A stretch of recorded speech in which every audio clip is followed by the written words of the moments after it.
Kini ang 92.7 FM York Radio. York Radio, ang tingog sa paglaom.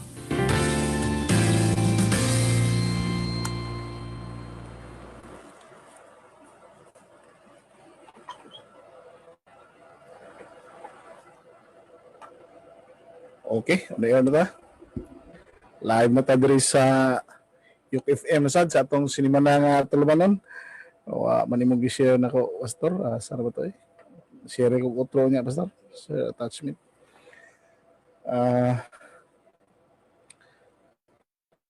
Tani pang share sa atong mga amigo sa Facebook. Daghang kayong naghulat na to ani. Saan ba tong gi-share nako na?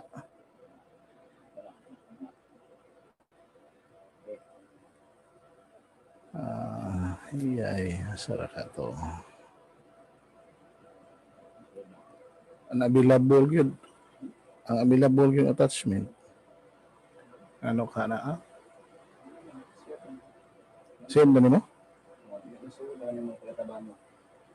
Good morning. Nanay nag-watch na to. Nakalain na kita. Wag diri sa ako pa. Sabi ni alat. Attachment unavailable man. Pastor, Attachment unavailable.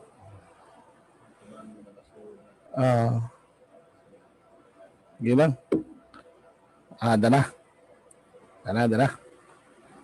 Okay. Ini atong adjustment sa atong Facebook. Hindi mo pwede lagi na ito. Gatong kalimtan kayo ni atong paglaom karon. Binabag-utag.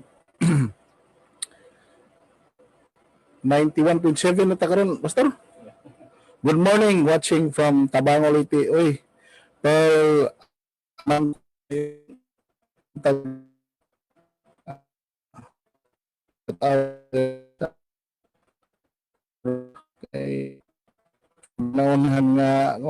kinaunhan nga viewers na to ato sa ipang send sa atong mga amigo para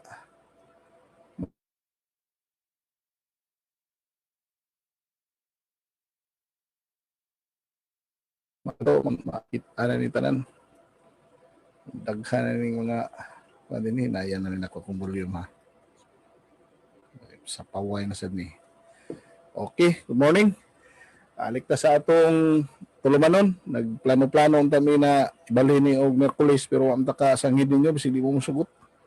Dili lang ta sa Huwebes gihapon, kaiksunan ko. Welcome sa atong tulumanon. Sangguniang Bayan in action diri sa 91.7 York FM, ang tingog sa paglaom, ang numero 1 sipa kayong stasyon nga FM station diri sa lungsod sa Hilongos ug sa silinganang dapit sa Quinto Distrito.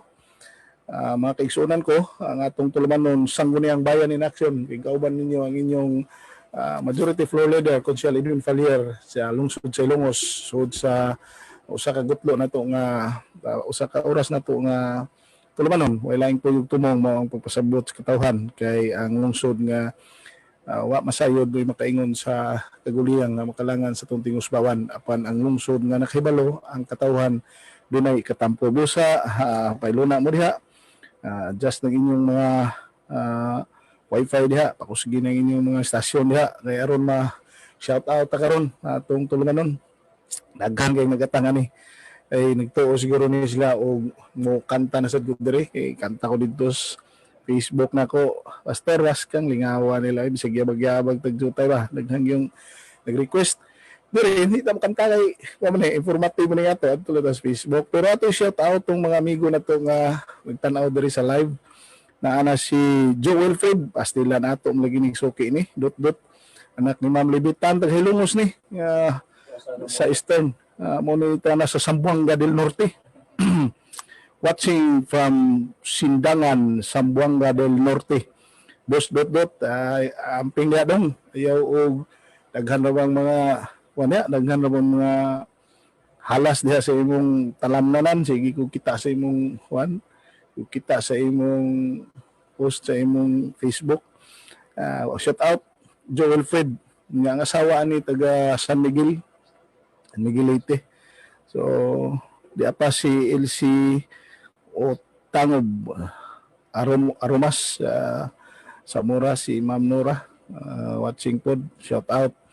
nahon tani shout out tinuon sila bi aron kuan ni shout out na to diha kanang mga naminaw diha na ano ba to nag-ingon akong anak na magminaw sila bisan mag module. Shout out ni KM Falier, shout out ni Inday Mills Falier, shout out ni Adi, ni Kina ug ni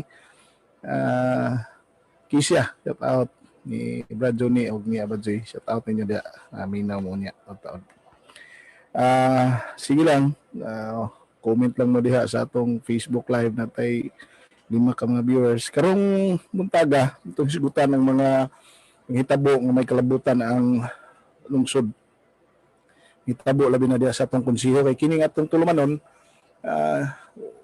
tumong og tutok nakadikit kini nakasintro sa kalihukan sa sangguniang bayan sa pinanguluhan sa atong Vice Mayor Honorable Manuel Gabisan ug sa mga konsehal number 1 Councilor Linlin Villahermosa, Konsehal Pipot Folachi, Konsehal Tido Robles, ni Konsehal Tuti Sarati, Konsehal Jonel Riuma, Konsehal Badit Nervis, Konsehal Joyce Christy Flanco, atong iski president, Konsehal Boyong ug Konsehal Boy Ortiga o Konsehal Edwin Falier ang majority floor leader nato diha ug ang SB secretary mo niya ang nag-compose diha sa kalihukan sa Sangguniang Bayan. Of course, over the umbrella of our local chief executive ang atong abtik ubutan nga Mayor Albert Bintong Villahermosa.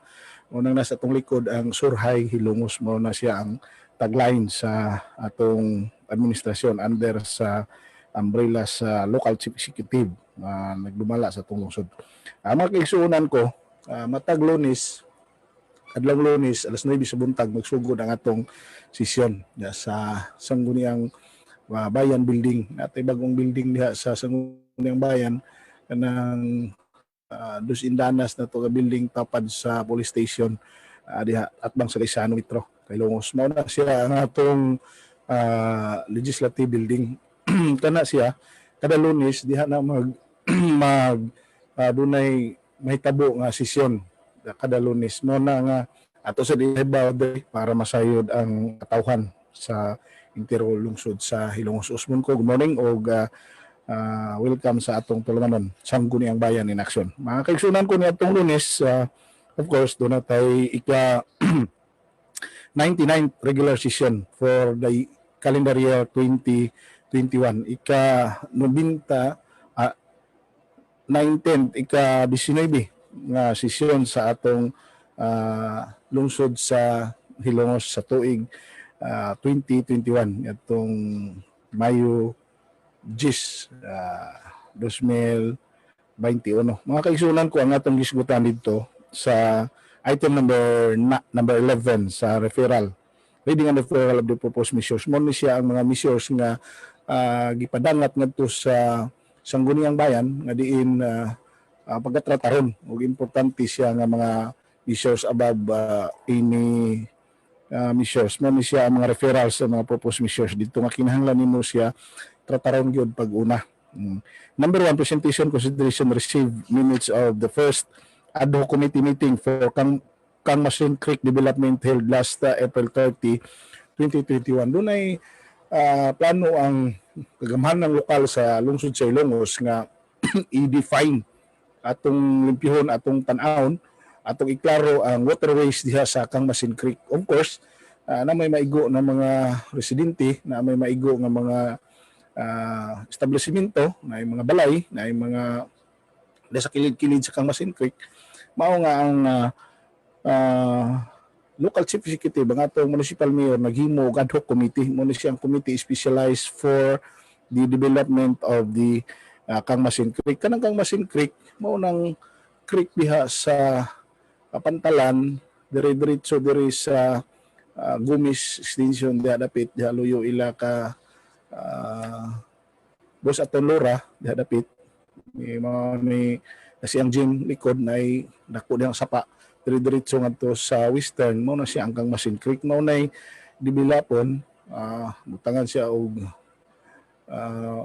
i-define ang waterways diha kay ipit na kayo pag-abot sa ato. So nag-create og ad hoc committee. So na ay minutes nga ilang i-forward diri sa Sangguniang Bayan for information and appropriate actions. Kay magkinahanglan man siya og mga budgetary requirements authorities, so there's a need for them to inform the sangguniang bayan. Although it is a legislative action in nature, but of course it needs policy and resolutions, ordinances in terms of financial and executory authority sa local chief executive nato ihatag kung nagkinahanglan siya og authority gikan sa sangguniang bayan. Mao na nga at the very beginning sa ilang meeting, the minutes of the meeting was forwarded for consideration sa first ad hoc committee nga naghihimo niadtong April 10. That is purposely for the Kangmasin Creek nga development. So naay minutas diha na atong na ilang gipadala diri, nagahisgot nga dunay mga residente diha na maigo and it needs informations for them. Siguro hatagan sila o minimal considerations para makakuan sila o balay nila, ma-relocate sila or unsa man gani ang actions diya. Of course, gitambungan na siya sa ilang daghang mga membro sa committee. Tulungan niya nang himay-mayo na to, inahinayo na to at discussion niya along the way. So number 2, presentations and considerations of the letter Mr. Carlito G. Del Castillo addressed to the local chief executive informing that he will be retiring his services on May 31 o humana, retire na ang usa sa mga empleyado diha sa Office of the Municipal Assessor. Batid kayo na to na si Mr. Lito Del Castillo, nagpahibaw siya for kapi po ng sangguniang bayan sa lungsod sa Hilongos for namangutay mga legislative actions nga mahimo niya na sa mapananglitan paghimo mga recommendations, paghatag og mga rewards or unsa man gani sa mga ilang nabuhat nga mga maayo diha sa atong lungsod sa Hilongos. So sa atong munisipyo, mao na nga kinahanglan siya nga kinahanglan siya na masayod sa ang sangguniang bayan. Patay pa-shout out na tulo ra man ni kabuk nagkuan pa na to basin niya taud na mudaghay na niya taud. Tulang nang tulan na silang matimanon sa atong Facebook sub. So presentation for consideration of the resolution sa barangay. Daghan kayo mga resolutions ang mga barangay nga ila kinahanglan isubmit sa sangguniang bayan for information, of course, for legislative actions. Doon na yung mga resolutions nga kinalaksyonan. Doon na sa mga resolutions nga for information lang, pasabot lang na doon na sila doon na sila gihimo sa ilang barangay. Barangay Manaol Resolution number 2021-5. A resolution adopting the ordinance number 2021-2 entitled Ordinance Regulating Excessive Sounds, Music, Noise, Private Property and Providing Penalty thereof. Mao na ni siya.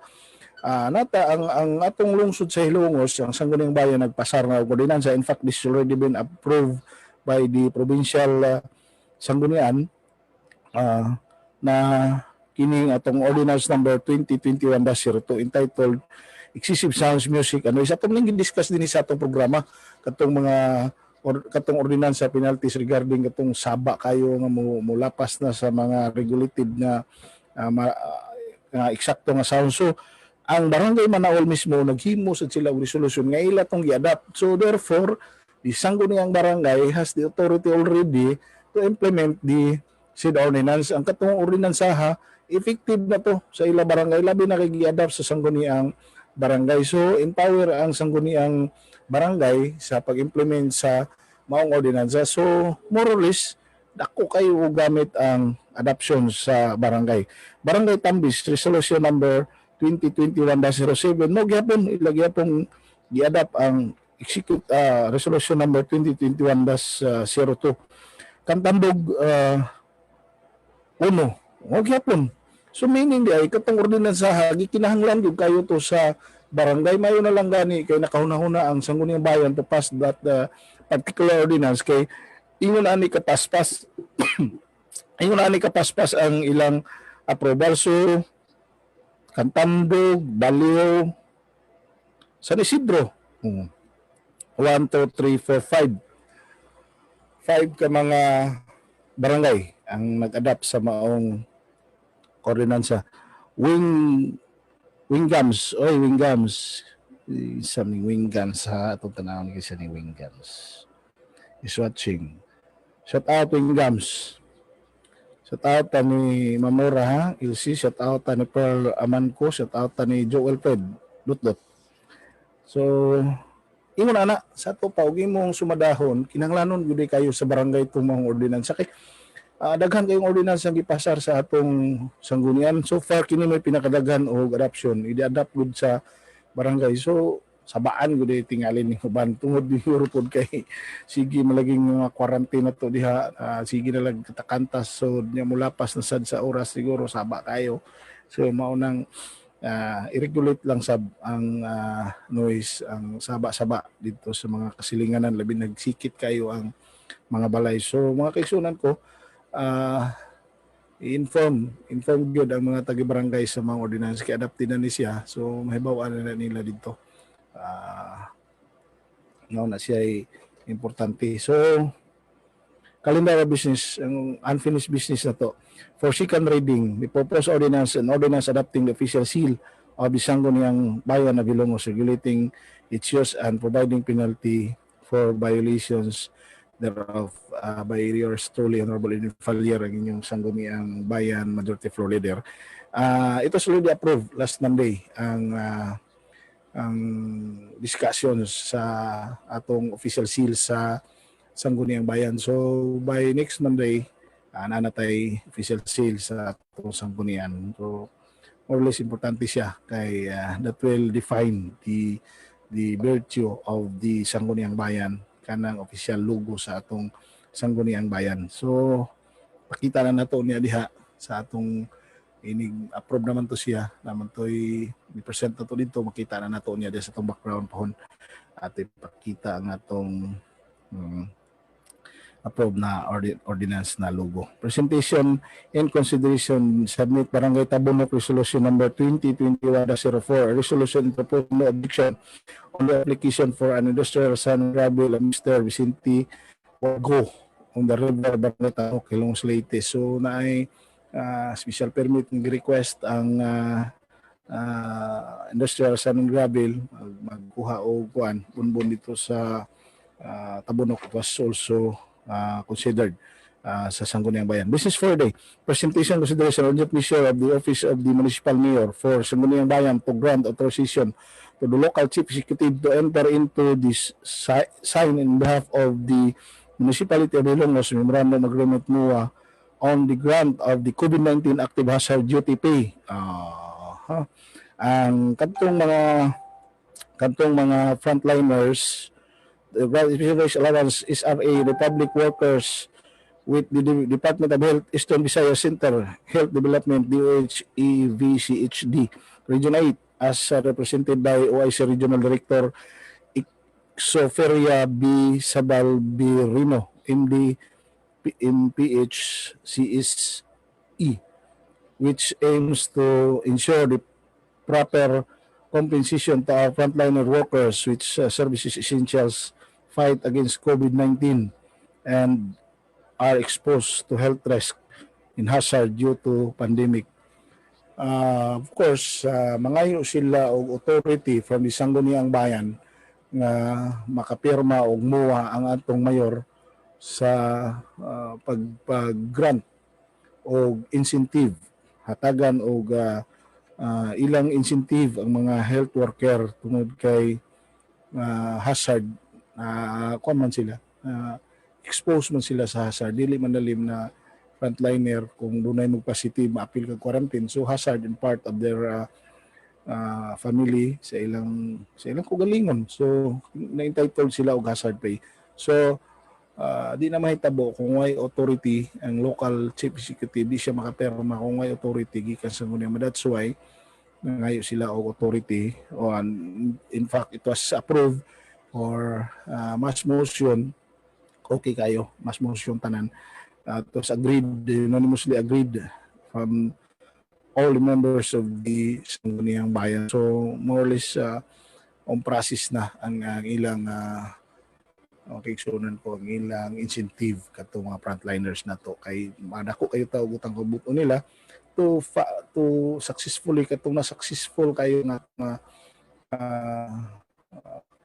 pagpakigkombat sa COVID-19 sa atong lungsod sa Ilongos. Mga kaigsunan ko. Number 2, presentation ko sa urgent mission from the office of the municipal mayor requesting Sangguniang Bayan to pass a resolution granting authorization the local chief executive to execute deed of donation on one unit local fire truck owned by the LGU Hilongos Leyte to Bureau of Fire Protection as presented by the Municipal Fire Marshal, Fire Inspector Romeo P. Palma, Inspector Romeo P. Palma, which the conditions that the aforementioned fire truck will be used solely for the municipality of Ilongos case of fire emergency. So, ang gawas sa national, kay national mo ning Bureau of Fire Protection, sila kaugalingon nga fire truck. Ang Hilongos doon na sa kaugalingon nga fire truck. In fact, dako na gamay. So, ang usa ka fire truck, ginangayo og authority ang local chief executive nga usa sa mga fire truck na to ipagamit sa Bureau of Fire Protection pero para lang sa ato munisipyo. Ang uban naman daghan man sila og fire truck para sa respondiyon nga nila sa mga kasinglinganan nga mga lugar sa Quinto Distrito. Watching Vincent Ben G. Abila is watching. Abti kayo ni. Usa ni sa mga abti kayo nga konsehal sa Central Poblasyon Binjo. Konsehal Binjo Abila is watching. Jo. Shout out ka diri sa atong programa Sangguniang Bayan in Action. Presentation for consideration item number 3. Application for franchise motor vehicles for hire. Mao ni ang bagong na-approve na po ng mga franchise na to. Ricardo G. Gayo, renewal na siya sa Tambis, Route 7. Judy M. Bermejo, Bagong Lipunan, Route 4. Mario S. Cobio, San Juan, Route 6. Bartolome Crisostomo Jr., Route 1, Atabay, Hilongos. Victoriano P. Matas, Barangay Tiro, Route 7. Juan F. Aniscal, Central Poblasyon, Hilongos Leyte, Route 6. Cayetano Cubian, Barangay Bas, Route 8. Norberto Dagohoy, Barangay Protection, Route 4. Ang Sangguniang Bayan by virtue of the Local Government Code, Republic Act 7160, is given authority to give a franchise aning mga tricycle operating within the territorial jurisdiction of the municipality. So, ang kagahom sa paghatag og franchise anaa sa Sangguniang Bayan ang pag-review o ang pag-approve sa franchise sa mga local katong mga tricycle nga nagbiyahe diri sa ato. So doon ay mga ruta diha sa atong kalain-laing nga barangay na napinding ning uban tungod sa DILG circular. Request shout out Chris Alme Jerome o Tatsoy na minaw karon may request shout out ni Alchris, shout out Alchris, Alme, Jerome o Tatsoy, minaw mo diha. Request lang mo kung sa inyong gusto adto lang sa Facebook na to kung sa inyong request. Sige ni pamin sila na to daghan minaw na to. So nani makatunan sila kay maminaw man. Ang atong pag-issue franchise na hold ni kadiyo tungod kay dunay existing naman gyud siya existing dugay naman na siya na balaod nun nga dili pwede ang mga sidecar mudagan sa highway along the national highway. So it was murag i-suspend lang una ang mga pag-issue og franchise kay basi maka-violate sa DILG circular. So dunay gihimo nga justification ang atong DILG nga wa mong gilaing form of transportation Yan di man sa pwede kaya man talaga giana nasa na nato. So pwede sila mo cross, pwede sila magilgamay pero dili gyud along the highway sige kay lahi mo dito sa Manila na mga tricycle dito sa Luzon, mga tricycle nito nila tuwa na magsigi og dagan sa kwan. Tuwa na magsigi dagan dito sa highway gyud. So na din sa to okay na siya. So more or less walo ka franchise na natong na approve. But anyway, basi mo yung March naman kansi sila dili ang franchise nga issue is kung unsa nga bulan na ilang pag-issue sa franchise mo sad na sila ang ilang pag-expire. So 1 year gud siya. Dili siya pareha sa uban nga mga business permits nga mga taxes nga mo count yun og January. So lahi ning franchise. So number 4, presentation consideration application of dropping of franchise sa motor vehicle for hire. Kung naay mo apply og franchise na po mo apply og dropping. Unsa man dropping? Kanang imong sidecar, kanang imong motor may kabitan og sidecar do na ni franchise unya human kuhaon imong sidecar imo ibalik og private na mo na siya imo i-drop kay na mayilo man na mayilo man ang imong imong plate number ubalik na siya o pagka green or white. So kuha na sa nimo i-drop na mo requirements sa dropping sa LTO ito man sa LTFRB sa LTO ni plan ang franchising board man usa requirements mao ning pag-drop sa sangguniang bayan imo i-drop ang imong franchise. So more or less i-kuan sa imo gud sang mo ang imong franchise sa uban kay limited man sa ang franchise kay kung di na to i-limit ang franchise sa mga sidecar makuot na diha na traffic kayo di na sa sila mo kita. So limited gyud dunay limitations number of franchise nga issues sa karuta. So basic na siya puntak na mag-igsunan college sa 51 sa Tulumanon dinis 91.7 Yok FM Sangguniang Bayan in action. Gamay na lang ta. Number 5, presentation ng Puebla Sangguniang Kabataan 2021 Annual Barangay Youth Investment Program annual budget of the barangays respectively. Kining mga barangays mao ni sa Barangay Utanan ang ilang budget ako na 250,000 22 pesos. So murulis mga batanon dito magamit na nila kung unsay ilang programa naman dire sa ilang budget ang ilang mga programs. Barangay Atabay, dako ang Barangay Atabay 421,413 para sa ilang SK. Sentral Poblasyon sa ilan ni Consiel Binjo nga nagtan-aw na to. Consiel Binjo is watching ang inyong SK already above ang inyong budget 372,360 ang budget sa Sangguniang Kabataan. Doon na sila EBEIP na sila barangay annual barangay youth investment plan. Ang ilang plano working 850,000 sourcing sila asuri national na barangay unay municipal aid so ingabot og 850,000 ang ilang investment program. Ang ilang actual annual budget 372,360 approved siya. Barangay Campina 200,341 so far. Ang kinadak-an is Barangay Atabay 421. Ako siya og share ang SK. So magamit na ninyo para ma-develop ang mga sports activities din o mga programs para sa mga batanon ni siya. So magkaigsunan ko presentation for consideration Barangay Supplemental Annual Investment Program and Supplemental Budget number 1 for calendar year 2021 Barangay Kanghas and Concepcion.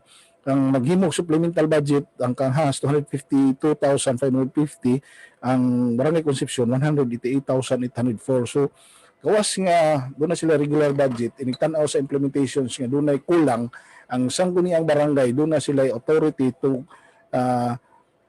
make a supplemental budget, supplemental annual investment program sad nga ilang sudlan og budget sa mga programa na kinahanglan og additional budget. So mao ni siya ipatakaran. Di na nga nimo siya pwede na kuwang ang kwarta, kuwang pag-implement nimo nagkuwang, diretso lang kagkuha dito no. Kinahanglan siya og process na gitawag og supplemental budget niya.